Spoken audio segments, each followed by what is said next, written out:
Hello there. Good afternoon, everyone. Thank you so much for joining Wellness Week Marin, where we are talking today about the financial and the intellectual dimensions of wellness with Michael Pritchard, who will be on momentarily. This webinar is being recorded and will be available on our website momentarily. The webinar is also being presented in English with simultaneous Spanish translation. Thank you so much to Marta Bitone, who is our interpreter today. Hola y bienvenido al Semana del Bienestar al Marin. Este webinar se está grabando y presentando en inglés y se traduce simultáneamente al español. Muchas gracias a Marta Bitton, que es nuestra intérprete esta tarde. For all the wellness events this week, be sure to be tracking your wellness. I'll put into the chat momentarily a link to a folder that has a list of ways of tracking your wellness, whether it's going for a walk in the afternoon, joining one of our wellness sessions this week, writing a note to a friend, calling a friend, cooking dinner with a friend or a family member. There's a whole lots of ways for us to engage in Wellness Week we're in this week and in general in our life, which is the goal. Friday afternoon, we'll be celebrating Wellness Week with prizes. So I'll put in a Google form for you to complete before Friday to enter into the list of prizes. But as we all know, the point of this week is really to truly tap in to our own gift of being well, mentally, emotionally, socially, physically, surrounding the 8 dimensions of wellness. So today you have joined the 6th session of a total of 15 total sessions offered during Wellness Week Marin. Michael Pritchard is here today, nationally acclaimed keynote speaker and youth motivator.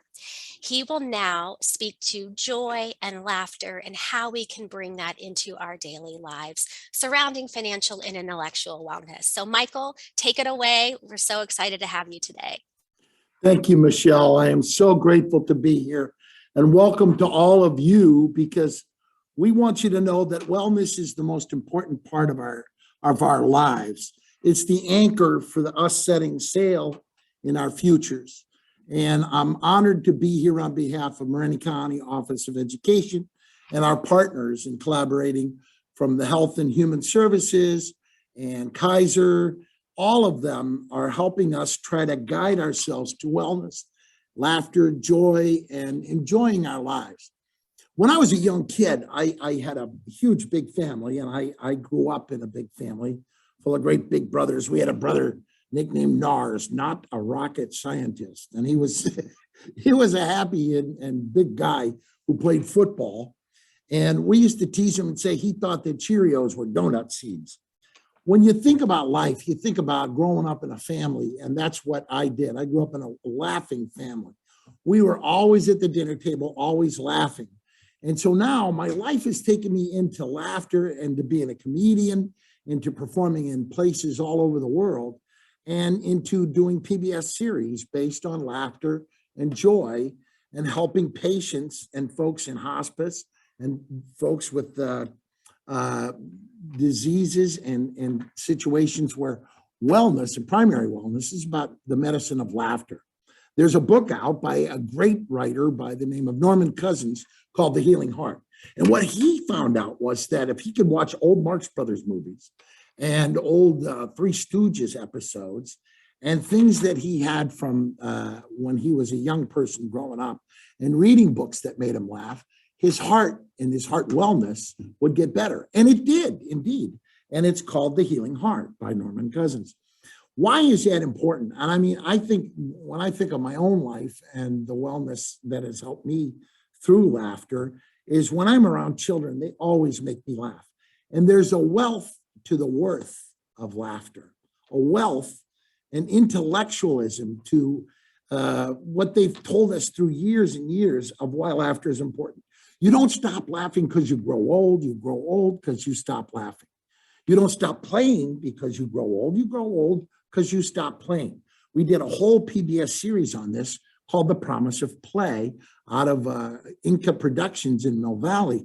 And what we found was that people need to laugh and they need to hug and hold and be connected to each other in wellness themes. I always tell kids, and you'll love this line, and it's so epic, you know, I don't laugh because I'm happy. I'm happy because I laugh. And so when I'm teaching little kids about laughter, it's funny because I do voices for Star Wars and Sesame Street and Fox and Disney. And if you ever see me around little kids, I'm always doing sound effects and noises and stuff. And if you see me in the neighborhood, just stop and ask, and we'll talk, we'll chit chat. But I used to teach these. This is called working the chakras. Hee, ha, ha. Hoo. Down here in the solar plexus. Hee, ha, ho. Hee, ha, ho. That's what the Dalai Lama would call working the chakras. And that is so you can, down here is a voice. And up here is, the force is strong within you. Would you like a cookie? And then way up here is he, which is, oh, Father, Pooh and I had gone for a very long walk. And Christopher Robin had told us to stop by the tree and say hello. Our voice is an instrument of laughter and humor. And when we talk about mindfulness, we talked about the intellectual portion of our brain that needs rest and comfort, thankful and tranquil, grateful, not hateful, amenity of serenity. So how do we find that? When I was working with young veterans returning from Afghanistan and Iraq, we were chit-chatting. They say, hey, Mr. Pritchard, I was talking about mindfulness, intellectual consciousness. What is that? And I said, well, Mo walks up to Curly and the Three Stooges, and he goes, what are you doing? And Curly goes, I'm thinking, but nothing's happening. Well, if you think about it, that's what it is. You pour everything out so you're not thinking about anything. You surrender all your anxieties. Some people would call it, what I try to advise people in those heart hacks and humor hacks. One is, blessed are the flexible, for they shall not get bent out of shape. Semper Gumby. So allow yourself to be flexible. Things are going to happen in life you can't control. Watch your temper. Use your humor and your laughter to avoid your temper. I was teaching anger management out at the airport. The lady said, do you have any idea who I am at all?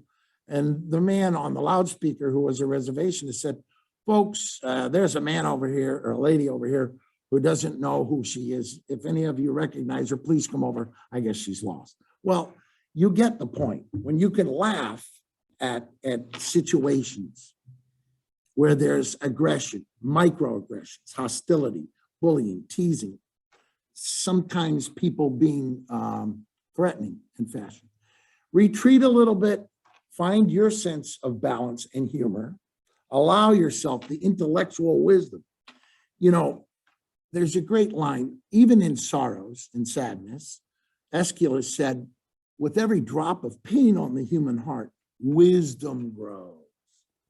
So be wise. What is wise? Laughter. Laughter is the Solomonic wisdom that things in life are not controllable. We have no control over what happens to us in life, but we do have control over how we choose to deal with it. That's why I love working with kindergartners. They're so wise. One of the kids was sitting there and he came in and he started to fall over and he went, chasing crackers. And I go, what? Wait. And I'm processing in my brain. I said, what did you just say? And he goes, my dad gets yelled at a lot for cursing, so he taught us to say cheese and crackers. Cheese and crackers. Try that out, folks. Don't curse. Just say cheese and crackers in a kind of tough way. What does that do for us? It makes us laugh at the anger ourselves. Cheese and crackers. And I said to him, I said, does it help? And he goes, oh, yeah, for sure. My mom doesn't yell at us like she used to. So cheese and crackers, folks. Every once in a while, when you're angry, just go cheese and crackers. So if you can teach yourself these situational laughter hacks, those are the things that we want in life. Don't allow people to draw you in. Light draws light.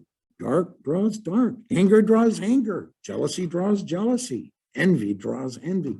So, but what we're thinking about intellectually and in the wealth of the world in the financial times of our lives, we know, as I was talking to a young kid, I go, you got to be more optimistic. And I said, try the word optimist stoic.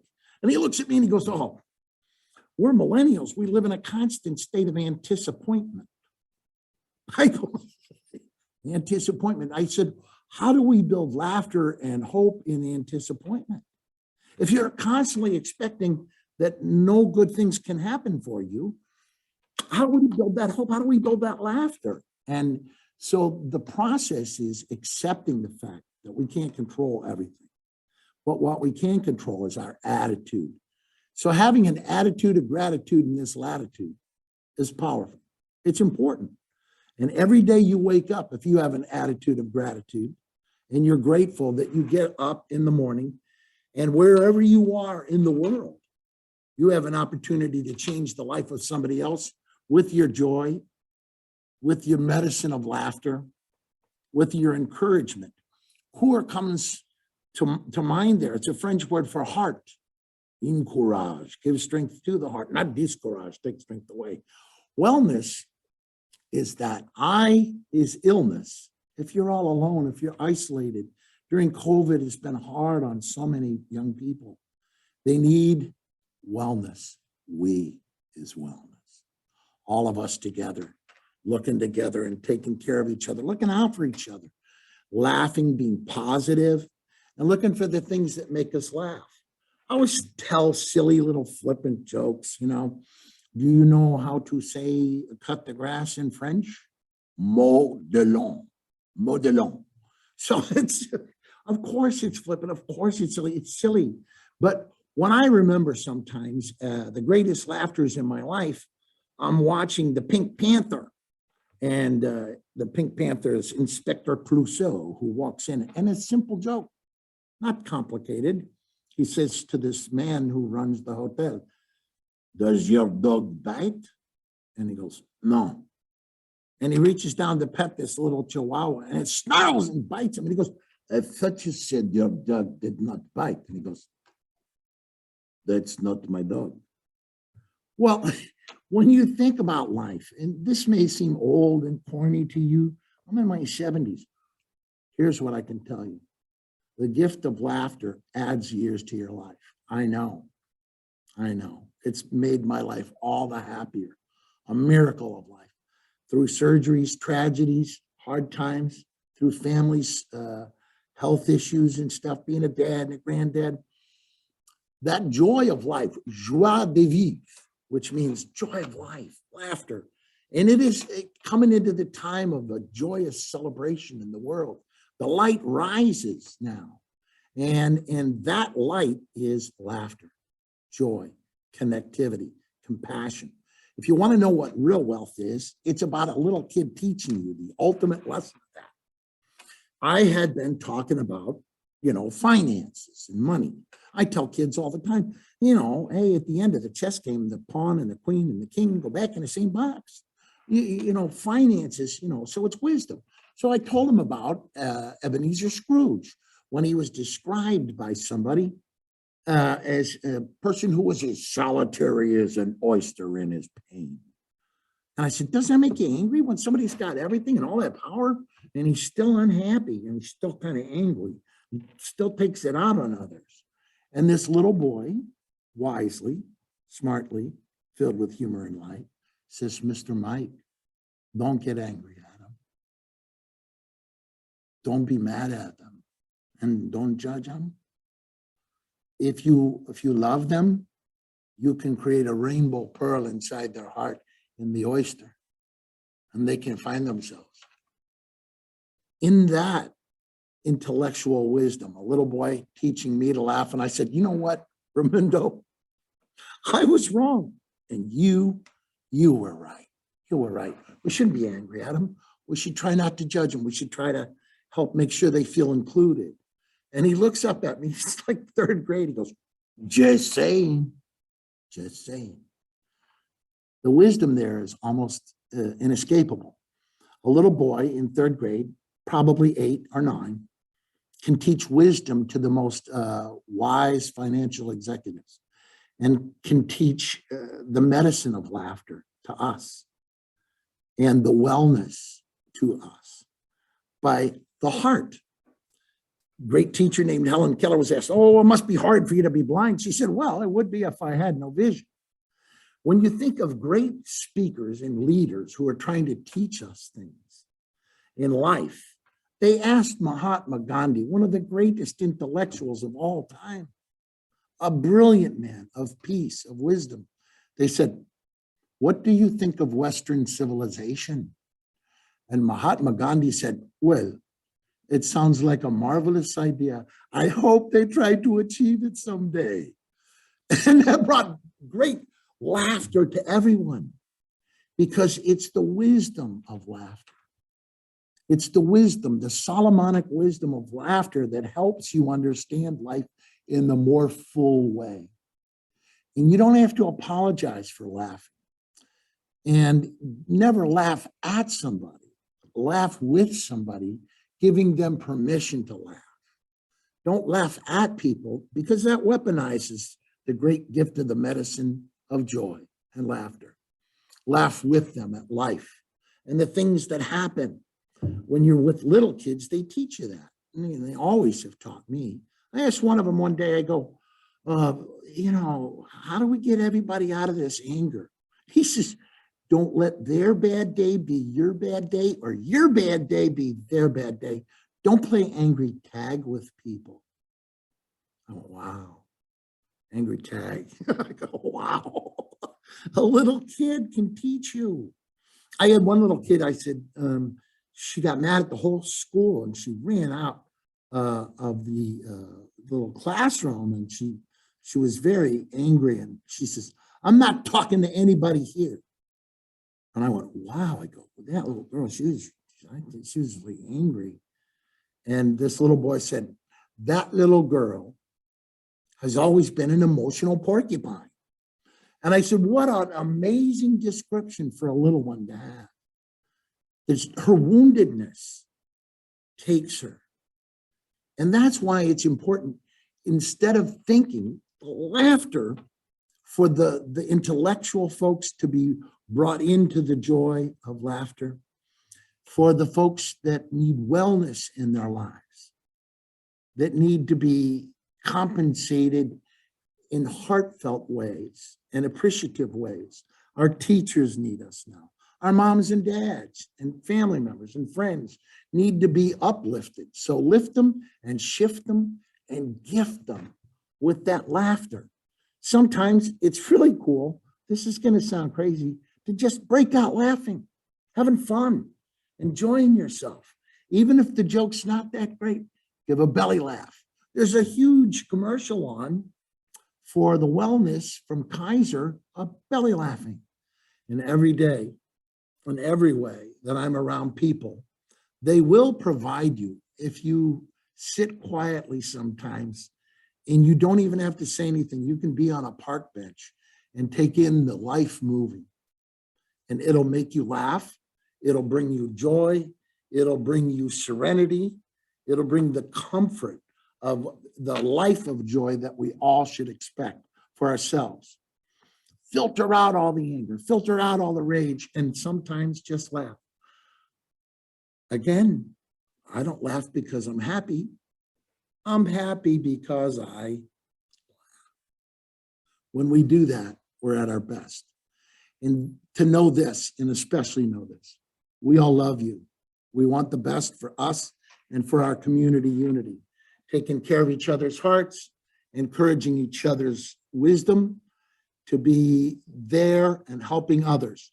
The more compassionate and laughing we do, the more we are connected to the greater good. You say, like I always say, the good you do will come back to you, but the bad you do would be sad for you, but the good you do will come back to you. So may you have blessed days ahead of you as we go into the season of light for the many festivals that are coming our way.